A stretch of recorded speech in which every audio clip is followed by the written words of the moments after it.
Good afternoon, dear pottery kids. I'm so glad to see you and I'm very excited. Hope you are too. Hope you're also keeping very well. Alright, so it's the 1st of April. No jokes, we're really doing pottery today. Okay, the good news is we're making teacups. That is to accompany the tea pots we've been making in class. Alright, so let's get started. The setup. At my desk, I've got a newspaper to work on.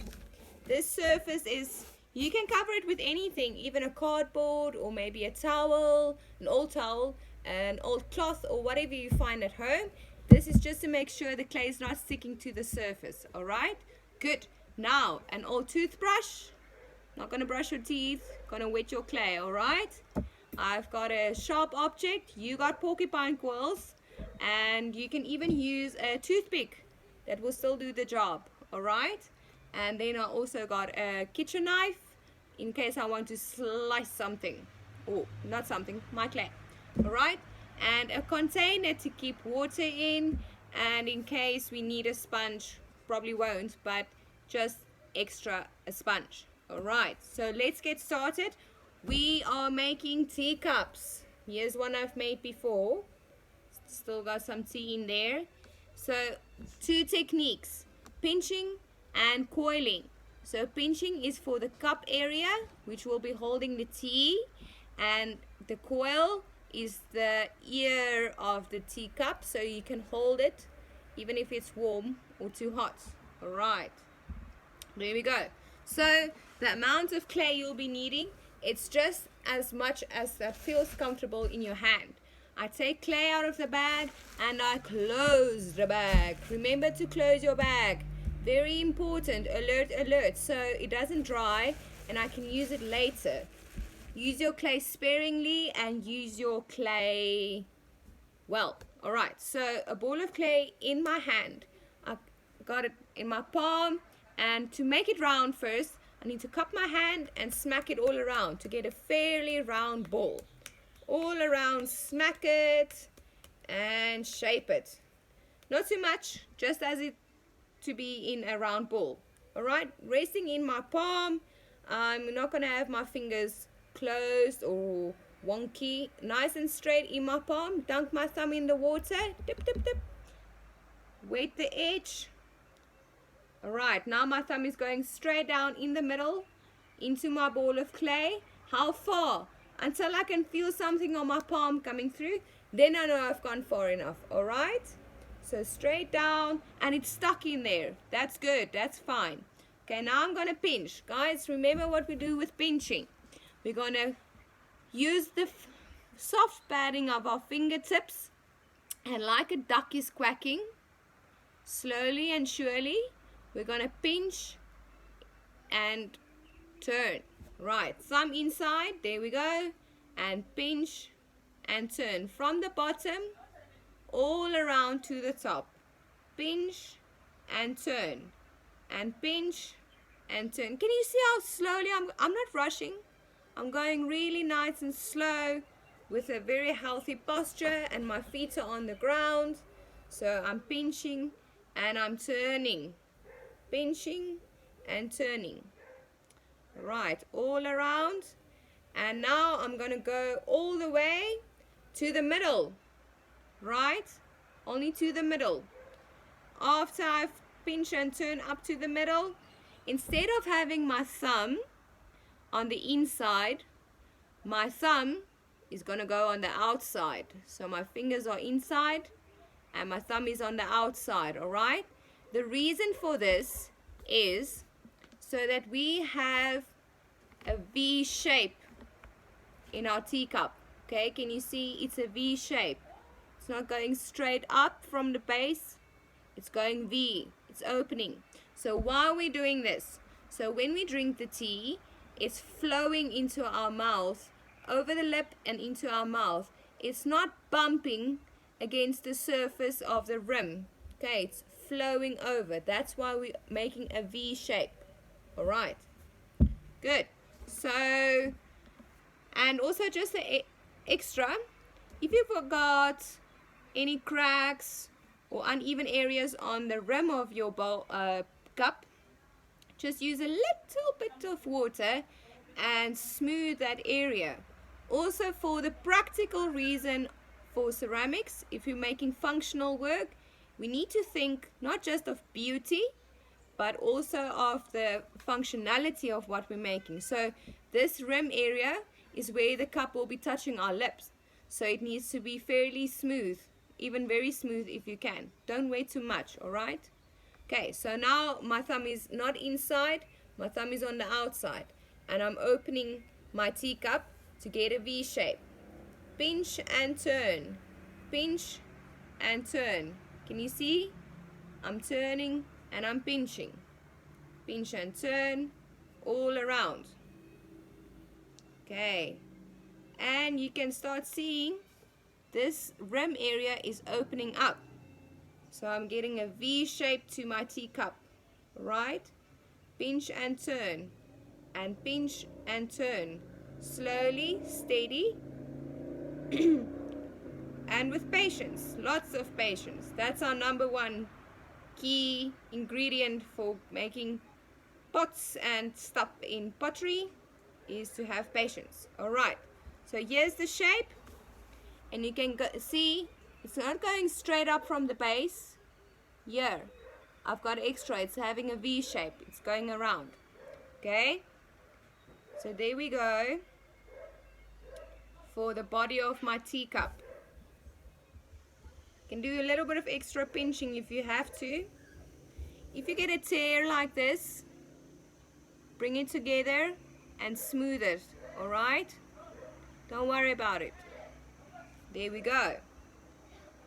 Now, yes, we're going to make the ear so we can hold the teacup, alright? I made that with a coil. Getting some little bit of extra clay here. Closing the clay, very important. Closing the clay so it doesn't dry. Fairly shaped ball. Now, if you can't roll on the surface, you're going to roll in between your hands. Okay, front to back, front to back. Roll the coil. How long must my coil be? Right, if my length of the teacup is the length of my index finger, I can make the ear, the coil for the ear, a little bit longer. Okay, so rolling. If you're going to roll on the table, front to back, using tip of your finger to base of your palm. Okay, front to back, rolling into the table. Into the table. Okay, after rolling, I flatten my coil.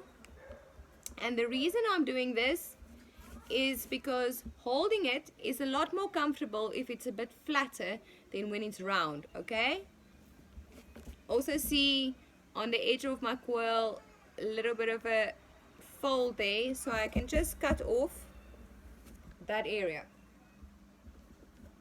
Right, extra clay, back into the bag, back into the bag.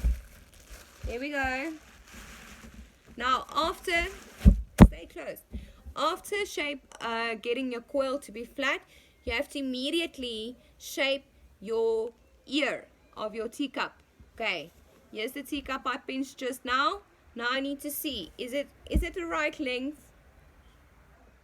And will my finger fit in there when I'm holding the teacup?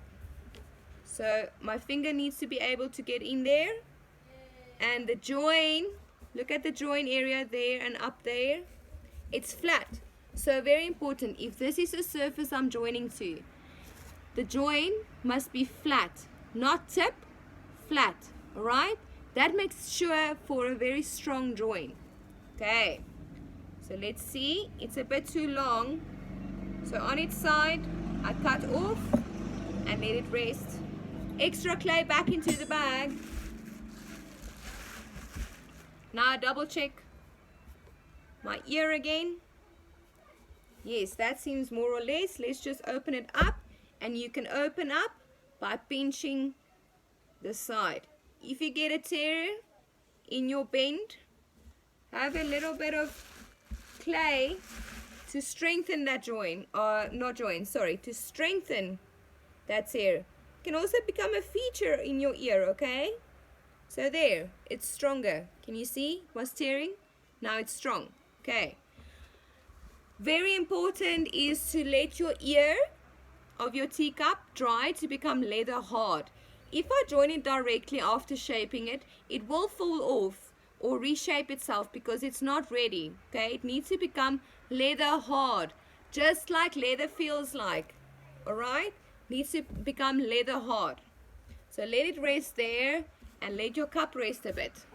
Having some tea, maybe in already made cup, going for a walk in the garden or whatever you want to. Come back. Here's one I've made earlier, and here's the ear I made earlier. Okay, and now before I decide where to join it, I need to check where is most comfortable on the rim for me to drink from. This is handmade, so it won't be perfect, and that's why I need to test. Okay, let's say I'm gonna test it here.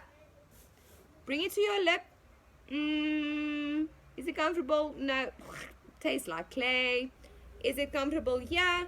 Yes. Okay, so here is where I want to drink from. I'm right-handed, so I'm gonna join my ear to the cup there. So I want to drink from here and straight in a square to the side. That's where my ear is going to be, because I'm holding it with my right hand and I'm bringing it to my mouth so I can drink from this area right here. Okay, so I've got the area, it does fit. Can you see? Now I need to join. Okay, kids, we've done this. You know exactly what to do. I'll remind you. Number one, we need to mark where the clay will be joined. Okay.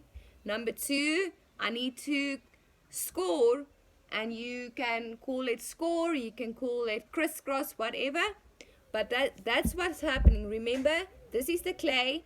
I'm opening it up by scoring, putting water in between, joining the two parts, and the clay can get strong and grow together. Okay, so my join is strong. Alright, so there's the ear. I need to mark it and check that it's in line with itself. Okay, so it's not going sideways or this way. It's in line with itself. Alright, there we go. Now I mark, and then I know exactly where to score. Mark it, and there, I know where to score. One direction, not tickling the clay, really scratching and getting in there. Okay, one side done, bottom, there we go, crisscross, crisscross, not tickling, scratching the clay. Okay, the handle, that's been waiting for me because it needed to become leather hard. Now I'm gonna let it lie on its side, not there, on its side. Okay, and crisscross, scoring and scoring. Right, got a toothbrush ready to wet a little bit on the bottom, wet a little bit on the top. Same for the teacup, wet a little bit on the top or bottom and wet a little bit on the top. Alright, there we go. Now to join the two parts, you see, you know it, you've measured, and I'm going to support on the inside and press on the outside. There. Support on the inside, support on the outside. There, press, support, support, and it's on. Great. To strengthen our joint, what do we need to do? Part 3 of joining, strengthen the joint. So I have a small coil, very thin coil, very small piece of clay. I'm going to roll it in between my hands and press it in that joining area all around. Okay, press it in there. So as well for the top part of my join, press it in there, support on the inside and press it in there, support on the inside. Okay, your coil that you just used to strengthen your joint, work it in with your finger. It's so great. Okay, we're making our own teacups. And don't worry about anything, because the good news is we're not done. We can still decorate as well. And let's think about decoration for your teacup. So you can either make it something random, any pattern you've got in mind. Perhaps you want it to suit the theme of your tea pot that you made in class. Okay. Maybe you want to write a nice message for the drinker. Here, so when I lift a cup, I can read. Can have some words there. Have a lovely day, whatever you want to write. Or perhaps just a little bit of drawing, because you all are such great artists. Some random pattern and drawing on the outside. Okay? And there we go. We got our teacup. If it's not standing firm, stomp it. 1, 2, 3. And there we are. We got a teacup. Okay. It's been really good to make this with you guys. And remember, the good thing about tea is don't have it alone. Invite people. In other words, you got to make more than one. All right? I'm checking out for your results for making your teacups on the group. And I'm very excited and I'm very grateful. All right. Have a lovely session and have fun, guys.